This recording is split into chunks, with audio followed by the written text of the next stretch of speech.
So hello one, নতুন লাইভে সবাইকে স্বাগতম। আজকের লাইভের টপিক অলরেডি আমি দিয়ে দিচ্ছি ডিসক্রিপশন, আপনার চাইলে এগিয়ে দেখতে পারেন।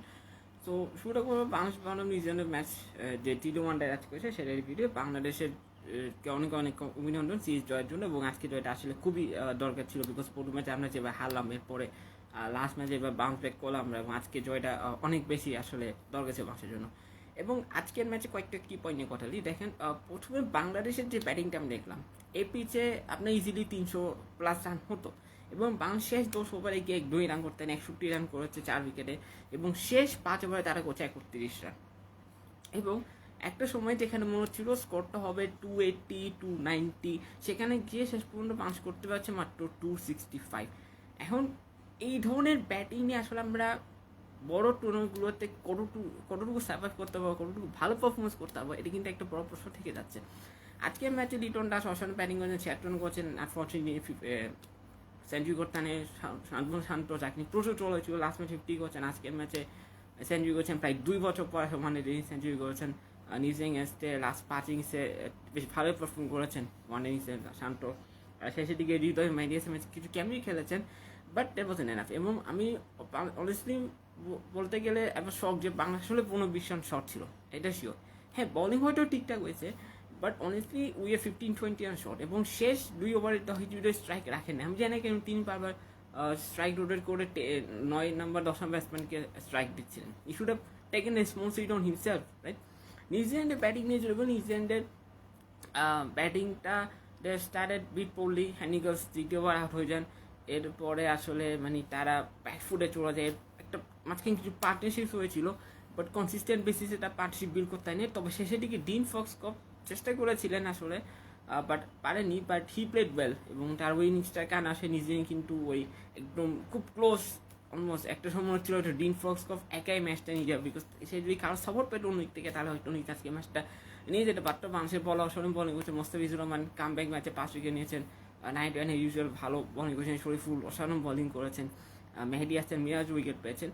বাট অনেস্টলি আমার কাছে আজকে টিম সিলেকশনটা তেমন একটা ভালো লাগেনি। এবং এই যে আমি বলেছিলাম যে আজকে আমার লাইভের দুইটা বিষয়, এটা এখন দ্বিতীয় বিষয়টা এটা যে মানে প্লেইং ইলেভেনটা একটু ভালো হয়েছে। দেখেন, রিশাদ হোসেন যে প্রথম ম্যাচে পুরো 10 ওভারগুলো, সেকেন্ড ম্যাচে 5 ওভারগুলো তাকে ড্রপ করা হলো কোন যুক্তিতে?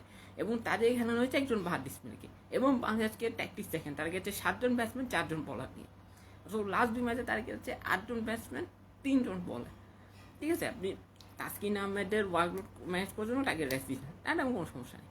বাট রিশাদ হোসেন কোন যুক্তি ড্রপ করেছে, এবং রিশাদ হোসেন পরিবর্তে দেখেছে তানভীর ইসলাম, কিন্তু আজকে একদমই বাজে বোলিং করছে, একদমই জমা লেভেলে বোলিং করছে ভাই, একদম মানে আমি বুঝলাম না রিশাদ হোসেনকে ড্রপ করে আইডিয়াটা আসলো কোত্থেকে। সে এমন কি খারাপ পারফর্ম করছে যে তাকে ড্রপ করতে, হ্যাঁ যেরকম যদি ওটা সে 2টা ম্যাচ উইকেট পাইতেছিল না, রান প্রচুর দিতেছে, তাহলে বলতাম যে আপনি তাকে তখন ড্রপ করেন। বা সে তো রান করতেছিল, সে তো ভালো বোলিং করতেছিল, তো তাকে কোন যুক্তিতে গিয়ে ড্রপ করাইছে? অ্যান্ড আমি যখন প্লেইং মোমেন্টটা দেখছি, যখন রিশাদ হোসেন নামটা সেখানে দেখলাম না, একবার শখ যে রিশাদ হোসেন কেন স্কোয়াডে নেই, এমন কি দোষ সে করছে যে তাকে স্কোরে রাখাই হলো না? দেখেন, মেহেদি হাসান মিরাজ এই জিনিসটাকে কীভাবে জাস্টিফাই করুন যাই না। এখন হয়তো কেউ একটা এক্সকিউজ দেওয়া যে রিশাদ হোসেন এই জন এখানে ওই জন এখানে, বা এটা হতো না। সে আপনার টিমে একবার তো জেনুইন স্পিনার, এমনি বাংলাদেশে আর কোনো জেনুইন স্পিনার নেই। আপনি ডোমেস্টিক ক্রিকেটে বলেন, ফ্রাঞ্চাইজিতে বলেন, কোনো জেনুইন স্পিনার নেই। ইভেন ইন্টারন্যাশনাল ক্রিকেটে রিশাদ হোসেন ছাড়া আমাদের দলে কোনো জেনুইন স্পিনারই নেই।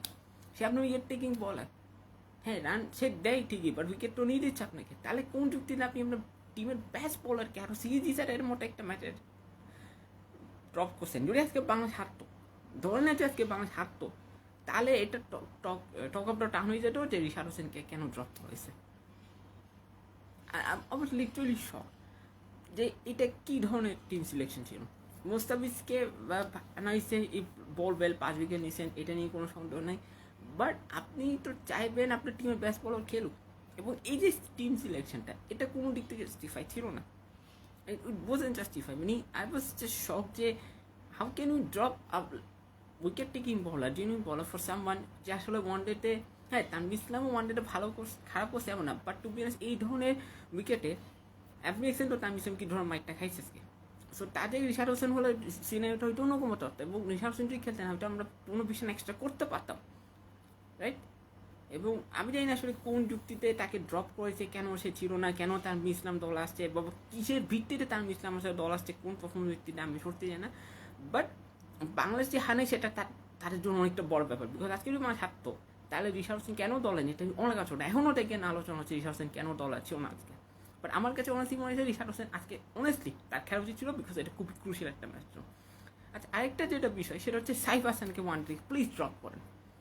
দেখেন, আপনারা যতই সাইফ হাসানকে ডিফেন্ড করতে আসেন বা বলেন যে সাইফ হাসান টেকনিক আছে, আমি এর আগে কয়েকটা ভিডিওটা বলছি যে Saif Hasan is not and one day player. Say one ডের ভাইস ক্যাপ্টেন, সে টি-20 ভাইস ক্যাপ্টেন বলে আপনি তাকে জোর করে ওয়ান ডে খেলাই দেবেন, এমন তো হতে পারে না। সাইফ হাসান এখন পর্যন্ত যতগুলো ওয়ান ডে ম্যাচ খেলছে প্রত্যেকটা ম্যাচে আপনি দেখবেন কোনো না কোনো ম্যাচে, প্রায় ম্যাচে অফ স্টাম্পের বাইরে বসে আর হচ্ছে। আজকের ম্যাচে অফ স্টাম্পের একটু বাইরে বল মুভ করছে, জাস্ট ব্যাটটা সামনে আগে দিচ্ছে, এই যে উইকেট হাতে ক্যাচ তুলেছে সে। নাসমেটও ঠিক একই ধরনের বলে সে আউট হয়েছে। এখন একজন টপ অর্ডার ব্যাটসম্যান, সে হচ্ছে টি-20 ভাইস ক্যাপ্টেন, সে জানে যে সে ওয়ানডের জন্য সুটেবল না, কেন বারবার টিম ম্যানেজমেন্ট তাকে খেলাচ্ছে, কোন যুক্তিতে তাকে ওপেনিং করানো হচ্ছে। অনেস্টলি আমি বলি, আপনার কাছে সৌম্য সরকার আছে যে কিনা ওপেনিং করতে পারে, আপনি তাকে ওপেনিং করান। আপনি তাকে ব্যাট করছেন 3 নম্বর পজিশনে, ঠিক আছে, 3 নম্বর পজিশনে ব্যাট করছে।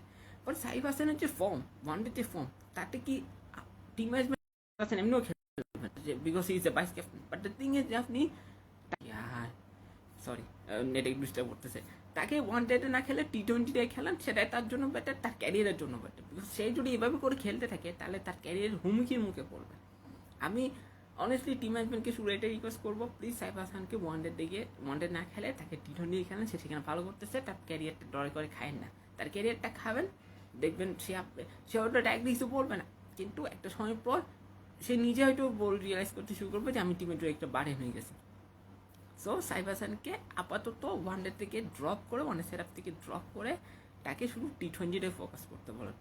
বিকজ আমরা এখানে ট্র্যাডিশন আছে, একটা বলে ব্যাক ফ্ল্যাপ মোটে ভালো করছে তাকে সবার খেলা দেবো, এটা হবে না। সাইফ হাসান ক্যালিবার আছে, সাইফ হাসানকে টি-20 খেলতে দেন, সে টি-20 ভালো, তাকে জোর করে ওয়ান ডে প্লেয়ার বানানোর কোনো দরকার নেই, কোনো দরকার নেই। আর ওয়ান ডে জোর ওপেন কাউকে খেলাটাই দরকার, পারবো সিজন ওয়ানকে না তাকে ওপেন হিসেবে খেলান বা সমস্যাকে ওপেন হিসেবে খেলান। But Saif Hasan is not an one day player. আমি এর আগেও বেশ কয়েকটা ভিডিওতে বলছি Saif Hasan is not a one day player. এই জিনিসটা টিম ম্যানেজমেন্ট যত তাড়াতাড়ি রিয়েলাইজ করবে ততই তাদের জন্য ভালো।